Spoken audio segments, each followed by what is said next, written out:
জয় তারা মায়ের জয়। তারাপীঠ মন্দির আমরা প্রায় সকলেই গিয়েছি এবং মা তারা দেবীর কাছে নিজের মনের কথা মাকে বলেছি। মা সকল ভক্তের মনস্কামনা পূরণও করেছেন। কিভাবে এই মন্দির প্রতিষ্ঠিত হলো, কেই বা এই মন্দির প্রতিষ্ঠা করলো, এই সমস্ত কিছু জানার জন্যই এই মন্দিরের ইতিহাস জানা আমাদের অতি প্রয়োজন। তারাপীঠ মন্দিরের ইতিহাস হাজার হাজার বছরের পুরনো হলেও বর্তমানে মন্দিরের কাঠামোটি প্রায় 200 বছরের পুরনো। এই মন্দিরটি বীরভূম জেলার রামপুর হাটের দ্বারকা নদীর তীরে অবস্থিত।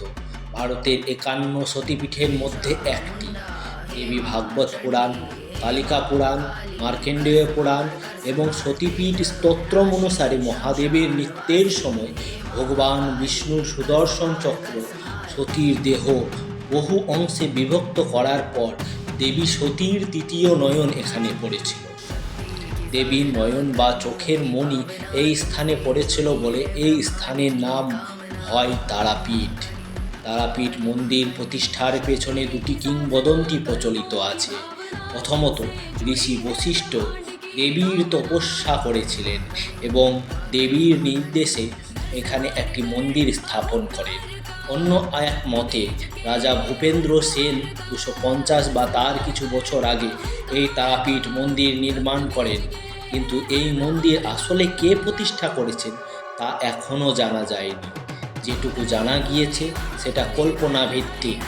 পৌরাণিক কিংবদন্তি অনুসারে ঋষি বশিষ্ঠ এখানে তারা দেবীর উপাসনা করেছেন এবং এই স্থানেই তিনি সিদ্ধি লাভ করেছেন। মা তারার অসীম কৃপায় সাধক বামাখ্যাপাও এই মন্দিরে সিদ্ধি লাভ করেন, যা এই মন্দিরের গুরুত্ব আরও বাড়িয়ে তুলেছে। তারাপীঠ মহাশ্মশানের সেই রহস্যময় দৃশ্য যা আমরা এখন দেখতে পাচ্ছি। তারাপীঠ মন্দিরের মহাশ্মশান দ্বারকা নদীর তীরে অবস্থিত। এই শ্মশানে সাধু এবং বিভিন্ন ঋষির সমাধি রয়েছে। বেশ কয়েক বছর আগে মানুষ দিনের বেলাতেও এই মহাশ্মশানে যেতে ভয় করত।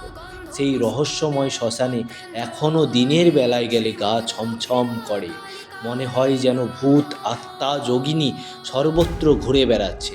তবে কথিত আছে, যদি কোনো উপাসক এই শ্মশানে সৎ মনে সদ ইচ্ছায় সমস্ত বাধা অতিক্রম করে একাগ্রচিত্তে দেবীর আরাধনায় মত্ত থাকেন, তবে দেবী সেই উপাসকের সমস্ত ইচ্ছা পূরণ করে এবং তাকে আশীর্বাদ। আমরা সকলেই মায়ের কাছে বসে ধ্যান করতে থাকি, কিন্তু আমরা অনেকেই ধ্যান মন্ত্র জানি না। তারা মায়ের কাছে ধ্যান করার সময় ধ্যান মন্ত্রটি জানা অতি আবশ্যক। সেই ধ্যান মন্ত্রটি হলো ওম পত্তালিরপদাং ঘোড়াং মুন্ডমালা বিভূষিতাম হব্বাং লম্বোদরিং ভীমাং ব্যাঘ্রচর্মাবৃতাম কট।